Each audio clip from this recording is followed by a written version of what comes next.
Halo semua, kembali lagi di episode PODG hari ini. Nah, episode ini kita kedatangan Kak Evan Wijaya nih. Halo Kak Evan. Halo semua. Oke, mungkin ada yang belum kenal Kak Evan nih ya. Boleh sekalian dong Kak, memperkenalkan diri secara singkat. Oke. Halo, nama aku Evan Wijaya.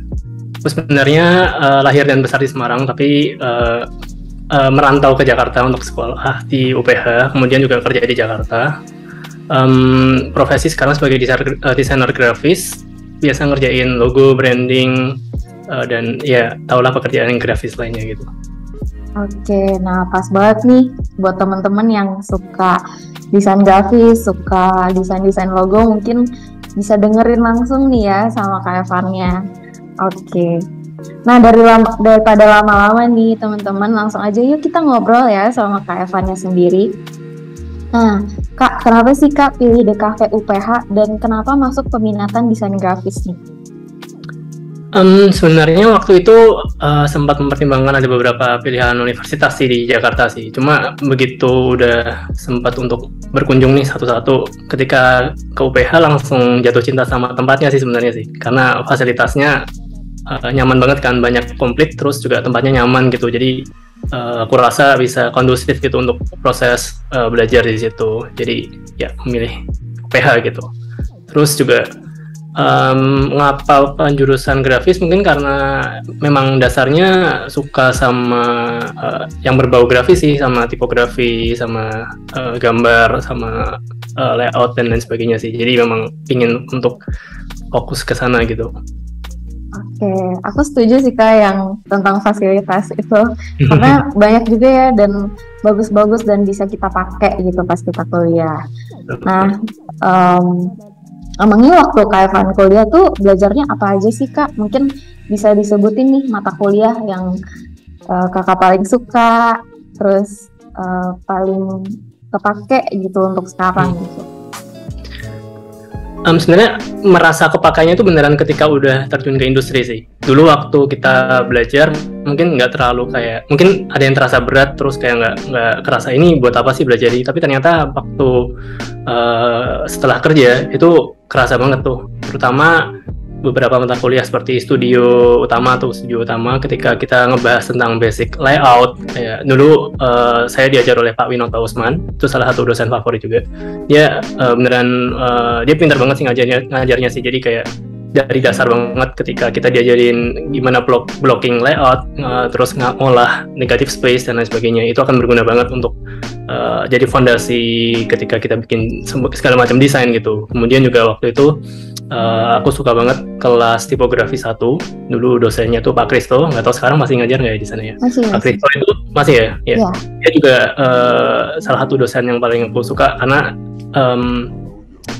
dia kasih fondasi tipografi yang kuat banget sih. Awalnya dulu waktu sebelum ngambil kelas tipografi, aku kira tuh tipografi tuh kayak lettering gitu, kayak bikin sesuatu yang tulisan yang cantik gitu kan, kayak kaligrafi lettering. Ternyata enggak, ternyata malah banyak banget kalkulasi, perhitungan rasional di baliknya, ada klasifikasi tipografi dan lain sebagainya. Dan itu sangat membantu banget sih ketika udah di industri, ketika kita harus bermain dengan huruf, itu jadi bekal yang sangat berharga gitu. Terus juga mungkin satu lagi pelajaran sejarah desain sama filsafat seni sih. Itu dua pelajaran itu juga kuat banget, suka banget karena ya itu sama-sama ngasih fondasi keilmuan yang nggak hanya belajar software, tapi kita juga belajar kayak cara berpikirnya, gimana suatu desain itu punya runutan pemikiran yang ada di belakangnya gitu sih.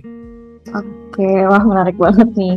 Nah, aku setuju sih Kak, yang tentang tipografi itu penting banget karena kalau misalnya desainnya bagus tapi tipografinya berantakan kan akhirnya juga desainnya nggak bagus gitu ya. Iya, betul. Dan berarti Kakak itu udah suka ngedesain sejak masuk kuliah atau sebelum kuliah juga udah suka? Sebelum kuliah udah suka, tapi ya pasti masih nggak bagus ya karena belum ada ilmunya gitu. Tapi udah coba untuk kayak ulik-ulik pakai Photoshop, Illustrator gitu sih. Oke, berarti sebelum kuliah itu Kakak biasanya bikin apa sih? Mungkin kayak poster atau apa? Iya, dulu waktu SMA sih kan kayak misalnya ada acara-acara sekolah gitu ya yang butuh desain-desain, itu ngebantuin bikin buat acara SMA, terus ya poster-poster juga gitu-gitulah. Oke. Berarti pas kakak masuk DKV itu udah tahu kah kalau ada peminatan desain grafis atau benar-benar cuman taunya DKV aja nih kak? Taunya DKV aja. Sebenarnya angkatanku 2013 itu angkatan pertama yang ada penjurusan tuh. Kita angkatan pertama yang dibagi jadi grafis, sinema sama animasi. Itu pertama kali kita ngalamin. Jadi sebelumnya angkatan atasku tuh belum ada pembagian bahkan. Jadi kita beneran yang perdana ngalamin itu sih. Oke. Tapi sempat bingung nggak kak mau pilih DG atau yang mana gitu? Labil gitu nggak kak? Atau Enggak, langsung DG? langsung waktu itu. Sebenarnya sempat mikir apa. Aku sebenarnya tertarik juga sama film kan, tapi filmnya bukan kayak filmmaking yang sebagai director atau DOP segala macam kan, tapi lebih ke artnya gitu. Cuma aku rasa akan lebih berguna untuk belajar fondasi yang lebih menyeluruh sih kayak desain grafis gitu. Oke. Nah, berarti dulu pas angkatan kakak tuh belum bisa yang ambil mata kuliah di luar DG gitu ya kak, kalau misalnya kakak udah DG? Ya kayaknya enggak deh, belum ada gituan deh, karena masih awal banget sih itu kurikulumnya diganti. Oke. Nah, kalau di angkatan aku nih itu udah bisa nih kak dan teman-teman. Jadi kalau misalnya mau masuk UPH DKV bisa cross mata kuliah gitu. Oh iya, asik banget. Iya, bisa. Nah, aku nih juga dari DG nih kak gitu, tapi aku juga suka ngambil mata kuliah SNM punya. Oh iya. Iya, bener. Udah ada juga tuh. Iya. Oke. Berarti bisa ceritain nggak kak pengalaman yang menarik selama kakak kuliah? Mungkin salah satunya kan belajar tipografi gitu, atau mungkin ada pengalaman lain yang berkesan yang nggak pernah dilupain sama kakak gitu.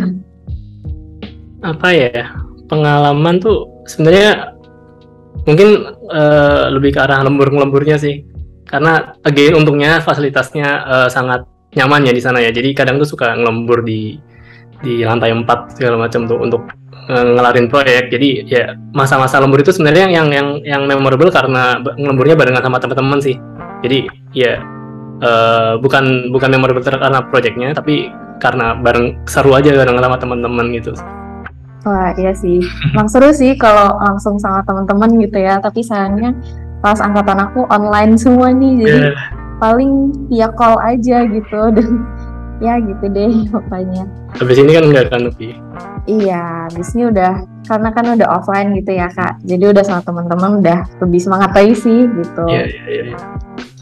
Nah, oh ya kak, karena kan aku nih udah semester 5 nih kak, dan mungkin teman-teman yang lain yang udah lagi pra-TA gitu ya, atau yang belum pra-TA pun juga penasaran nih kak tentang tugas akhir. Nah, boleh ceritain dong kak, proyek TA-nya kakak tuh apa sih? Oke. Waktu itu sebenarnya angkatan aku lumayan ini sih, kita lumayan dibebasin banget untuk pilih bentuk tugas akhirnya dan topiknya apa gitu. Aku rasa ini lumayan progresif dibanding dengan angkatan-angkatan sebelumnya, karena ketika ngelihat jenis-jenis proyek dari angkatan sebelumnya itu kebanyakan ya bikin branding lah, terus redesign buku gitu-gitu. Ya angkatanku juga ada, cuma ketika ngelihat karya teman-teman yang lain juga, itu tuh mereka banyak banget yang eksplorasinya gila-gilaan gitu. Ada yang bikin instalasi, ada yang bikin ilustrasi di atas kulit segala macam. Itu bentuk-bentuk tugas akhir yang kayaknya belum pernah aku lihat di tahun-tahun sebelumnya gitu. Dan itu jadi salah satu hal yang menurutku sangat positif sih di angkatanku. Jadi kayak bisa kita dibebasin banget gitu. Kalau aku sendiri waktu itu pingin untuk bikin proyek yang bisa eksplornya nggak terbatas sama ketika kita di dunia kerja gitu. Karena kalau di dunia kerja kan pasti kan kita ngerjain proyeknya yang real banget kan, kayak branding lah, terus packaging buku segala macam gitu kan. Nah, sedangkan aku mau coba cari kerjaan yang mungkin belum tentu aku bisa kerjain di dunia nyata gitu, yakni redesign uang Indonesia gitu. Jadi aku pengen coba untuk ngetes apakah itu jadi salah satu proyek yang visible untuk dikerjakan atau enggak gitu sih. Jadi awalnya tertarik karena itu. Wah, keren banget nih kak. Tapi kita di sini pengen lihat dong kak hasil proyek TA-nya. biar lebih kebayang gitu. Oke, boleh. Oke. Jadi dulu waktu aku tahun berapa ya, 2016 kayaknya kalau nggak salah. Itu kan uangnya masih lama gini kan, dan waktu itu banyak banget isu yang aku lihat sih di uang ini sih, karena diterbitkannya mata uang ini tuh beda-beda tahunnya. Jadi ada yang dari tahun 2005, ada yang dari terus 2008, 2010, 2011. Jadi kayak mereka nggak terbit bersamaan gitu, sehingga kalau ngelihat detail sistemnya tuh banyak yang miss gitu, banyak yang beda-beda. Akhirnya dari itu coba untuk nge-build studi kasus gimana caranya uang ini bisa di-redesign dengan lebih bagus gitu. Terutama yang bikin seru karena sebenarnya uang ini kan nggak sekadar baik secara estetis kan, tapi sebenarnya ini tuh jadi identitas nasional juga gitu. Ketika kita ngeliatin mata uang negara lain, itu pasti kita bisa melihat ada unsur budaya, unsur politis bahkan yang ada di balik desain uang tersebut gitu. Dan waktu itu juga kebetulan ada isu-isu mau adanya denominasi itu ada artinya pengurangan nol di mata uang. Kalau ini 5.000 nanti isunya bisa cuma jadi angka 5 gitu. Jadi itu juga beberapa isu yang coba aku masukin sih ke dalam redesainnya, sehingga ini aku bikinnya kira-kira seperti ini waktu itu. Ini 2.000 dan 5.000 jadinya ini 2 dan 5. Wah, keren banget sih Kak. Oh ya Kak, kok bisa sih kepikiran untuk redesign mata uang Indonesia? Apakah Kakak suka megang duit atau gimana nih? Tiba-tiba peka gitu. Iya, karena menurut aku asik aja sih, pingin ngelihat gimana kita bisa ngedesain sesuatu yang dekat dengan kita gitu. Kadang kan banyak hal yang ada di sekeliling kita yang kita nggak sadar kalau itu didesain kan. Kayak misalnya tadi itu uang, kan kita setiap hari pegang uang, padahal uang itu juga ada yang ngedesain gitu. Jadi aku pengen lihat gimana caranya ketika kita bisa ngedesain tuh bisa tetap bagus, bisa fungsional, tapi tetap indah gitu, dan bisa ya dekat dengan banyak orang gitu sih sebenarnya. Jadi berangkat dari situ, jadi tertarik untuk mencoba untuk explore gitu. Wah, oke. Nah, tapi kan kalau aku lihat-lihat nih Kak, ya yang desainnya punya Kakak ini, itu kebanyakan ilustratif gitu kan ya. Kalau misalnya kita lihat sekarang nih, mata uang Indonesia kan ada pahlawannya. Kenapa sih Kakak ganti gitu, nggak pakai foto pahlawan lagi gitu? Jadi waktu itu sebenarnya aku juga riset mata uang dari negara-negara lain, dan ketika baik dari negara lain maupun dari Indonesia dari masa lalu sih. Dan desain mata uang itu merupakan respon zaman gitu, respon akan adanya situasi kondisi ekonomi, budaya, sosial, politik gitu. Dan waktu tahun 2015-2016 itu kalau nggak salah kan Jokowi barusan udah kepilih jadi presiden kan di tahun 2014-nya kan, ya kalau nggak salah ya. Terus dari situ tuh si Jokowi lagi kuatin banget ada agenda-agenda politik yang memang basisnya kerja nyata gitu, kerakyatan, dan kan dia kan suka bilangnya kerja gitu kan. Jadi instead of kasih pahlawan sebagai ya simbol pahlawan yang mungkin semua orang belum tentu bisa relate gitu, karena oh ya udah sosok pahlawan gitu aja kan. Tapi aku pengen coba kasih untuk yang beneran bisa ada bukti nyata kerjanya gitu sih. Jadi di mata uang ini aku masukin dari beberapa sektor, misalnya kayak ada sektor politis, dari sektor pariwisata, dari sektor ilmiah, ekonomi gitu-gitu sih untuk masing-masing mata uangnya gitu. Oke. Nah, kalau desain ini berapa lama nih Kak bikinnya? Berapa lama ya? Lumayan lama sih, waktu itu 1 semester lah ya. Kira-kira 3 bulan, 3-4 bulan kali ya. Oke. Nah, kalau dari Kak Evan sendiri, tantangannya apa aja sih pas redesign uang ini?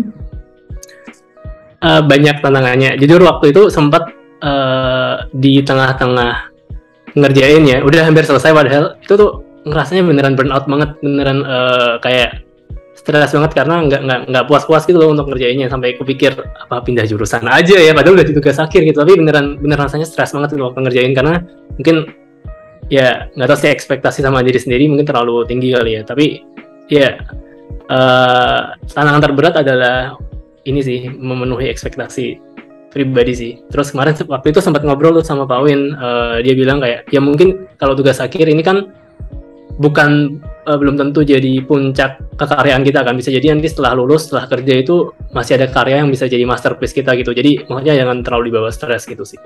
Itu challenge utama sendiri. Tapi terlepas dari itu, sebenarnya challenge yang lain adalah menemukan sumber yang bisa nge-backup studi ilmiahnya dan lain sebagainya gitu. Karena kalau misalnya kita pakai proyek yang lain, misalnya rebranding gitu ya, rebranding kita menemukan orang langsung yang bisa untuk diajak diwawancara, kemudian atau survei segala macam. Cuma kalau yang ini kan pemerintah kan, waktu itu aku udah sempat tuh berkunjung ke Museum Bank Indonesia, ke Museum Mandiri, terus mencoba untuk nekat mengunjungin yang bagian yang cetak keuangan segala mata uang segala macam gitu, kayak pingin interview segala macam, susah banget. Terus kayak akhirnya untuk dapat sumbernya tuh jadi lumayan challenge sih. Akhirnya ya mau nggak mau harus studi lewat artikel, publikasi gitu untuk ngelihat apa sih yang relevan pada zaman itu, yang bisa direspon secara objektif gitu. Itu juga tantangannya. Oke, aku setuju sih yang kita tuh harus explore di luar, kita cuma baca doang gitu. Nah kan kita bisa lihat langsung gitu ya Kak. Nah, kalau dari proyek kakak sendiri ini, selain jadi karya terbaik nih, ya kan, apa aja sih yang paling dibanggakan dari TA-nya Kak Evan? Mungkin keseluruhan pengalamannya sih, karena ketika kita bikin ini kan nggak berhenti sampai di uangnya jadi gitu aja kan, tapi masih ada kayak studi-studi lain yang dibangun tuh untuk ngebungkus tugas akhir ini jadi satu proyek yang secara keseluruhan memang betulan matang gitu. Kalau boleh aku share, waktu itu sempat bikin beberapa tambahan di baliknya, kayak misalnya gimana caranya kita bisa mengenali rupiah yang baru gitu. Kalau bisa lihat di sini kan banyak detail-detail yang perlu diperhatiin tuh. Kalau tadi kita kembali ke desain sebelumnya, di situ kan banyak lapisan-lapisan, kayak ada yang timbul kayak untuk huruf braille, terus ada lapisan spot UV, detail-detail yang segala macam itu kan perlu untuk diedukasikan kan. Jadi untuk ngebangun sejenis infografis untuk itu juga jadi sesuatu yang perlu dipertimbangkan gitu, untuk memperkenalkan apa sih detail-detail baru yang bisa berfungsi dengan lebih baik gitu, yang bisa meningkatkan desain yang dibangun ini supaya lebih oke daripada sebelumnya gitu sih. Terus juga pengalaman ketika waktu itu pameran, sempat bikin booth, semoga nanti kalian kesempatan untuk pameran fisik ya. Waktu itu seru banget sih, kita di aula bawah itu di gedung B, beneran dikasih tempat masing-masing anak, terus ya udah akhirnya aku coba untuk bikin dikasih satu spot, aku bikin display uangnya juga gitu, kayak seolah-olah lagi ada di pamerin di lounge baru gitu di museum gitu misalnya. Itu juga seru sih untuk gimana ngebangun satu set yang proper gitu, yang komprehensif gitu untuk dilihat orang umum gitu. Karena waktu itu kan yang ngunjungin itu nggak hanya dari kita aja kan, tapi kayak sempat manggil dari industri juga untuk datang gitu. Oke, wah ini benar-benar kayak di museum sih Kak, aku lihat nih. Oke, nah ini sempat dipublish atau dikasih lihat ke yang berwenang gitu nggak Kak? Karena kan keren banget nih desainnya kalau bisa jadi beneran gitu. Enggak pernah.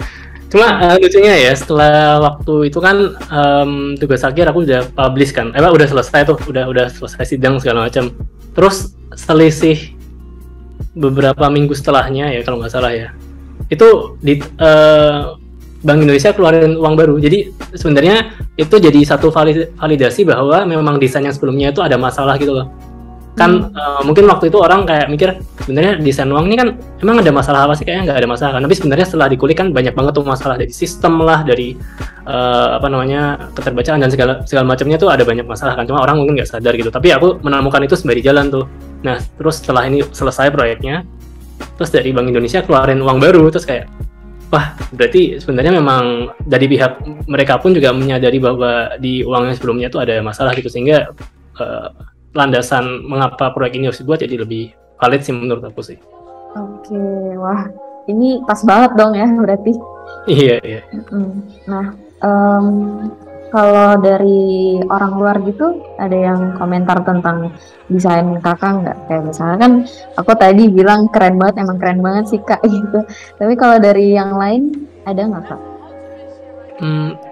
Nggak, kurang tahu sih karena ini kan waktu itu juga bukan sampai dibuka pameran yang kita manggil orang banyak itu kan, tapi lebih ke ya ada ada sih beberapa orang industri yang datang, tapi nggak sampai yang sebanyak itu gitu. Dan kita pun juga nggak terus-terusan ada di booth kan, jadi feedbacknya juga nggak terlalu kita dapat banyak sih sebenarnya. Paling cuma dari dosen-dosen aja gitu. Oke. Kalau dari dosen feedbacknya gimana tuh kak? Feedbacknya ya gimana? Kayaknya terlalu keren deh kak, jadinya bingung juga.